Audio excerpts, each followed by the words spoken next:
Hello, everyone, and welcome to Blogging Theology. Today, I'm delighted to talk to Saeed Abdul Latif. You are most welcome, sir. Assalamu alaikum. Wa alaikum salam. Thank you for having me, Paul. It's a real pleasure to see you. It's a pleasure to be here. So. For those who don't know, as a Catholic priest and monk, Father Heighey recently converted to Islam. His new Muslim name is Saeed Abdul Latif. When news of his conversion became public, his name was the #1 trending Google search item in the Arab world at that time. Today, for the first time, Saeed will share the story of his extraordinary journey from Christianity to Islam. And recently, Saeed, you wrote on your blog the following beautiful words, I think. You wrote, "All of life is a pilgrimage. All of life is a seeking of that primordial oneness of God, a yearning towards the one who is our beginning, our end, our all and everything," end quote. And I find it fascinating that the Qur'an says this: "You will find that the nearest in affection towards the believers are those who say, 'We are Christians,' because there are priests and monks among them, and because these people are not given to arrogance." That's Quran 582. And another place we read, "It is Allah who guides whoever he wills, and he knows best who are fit to be guided." Quran 28:56. So, Saeed, could you possibly share something of your spiritual journey as a Catholic priest and monk, and how you came to be interested in Islam? Well, it's certainly it was a long journey for me, and I shared a bit of that in my blog. I feel that, I was raised a sort of nominal Protestant Christian. But even if my family was nominally Christian, if they were nominally Christian themselves, I always really took to religion and to faith. I spent a lot of time as a child in my room reading my Bible, studying it, praying, and just researching religion and the faith. It's always been a deep, passionate interest for me, which eventually led me into the monastery.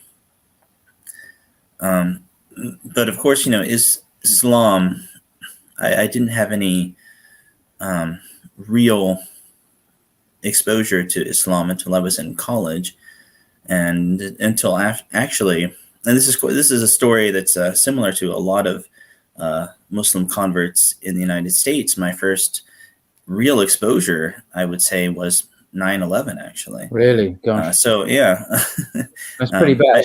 I think, yeah, it is pretty bad. But yeah, before that, my only understanding of Islam came from the film "Not Without My Daughter."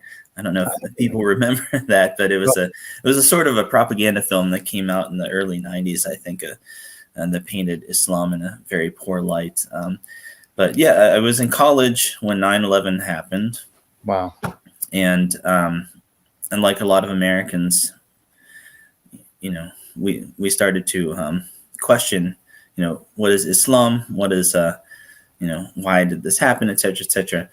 So I was at University of Pittsburgh, and about a month or two after that event, the local Islamic Center had a open house. So they invited everybody in the community and the surrounding community to come. They shared a meal. They had talks about Islam. And that was really my first exposure. And from there, I started to take classes at University of Pittsburgh on Islam, Islamic civilization. And that was my first, in these classes, we not only read about Islam, but I heard for the first time the recitation of the Qur'an. Oh. And it really, I know there are stories that people convert simply by hearing the recitation of the Qur'an. And for me, that was a very strong. I felt a very strong pull just hearing the recitation of the Qur'an in Arabic, and yeah, that would be around. That was the spring of 2002. Wow.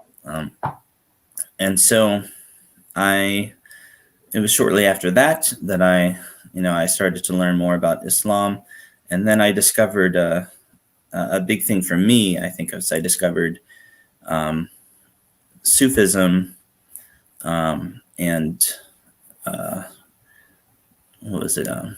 The poems of Rumi. Mm-hmm. And at the time, I was going through personally a sort of agnostic phase in my life. So I was raised nominally Protestant, and I would look around in Protestantism in America, and what I would see, I felt something was missing.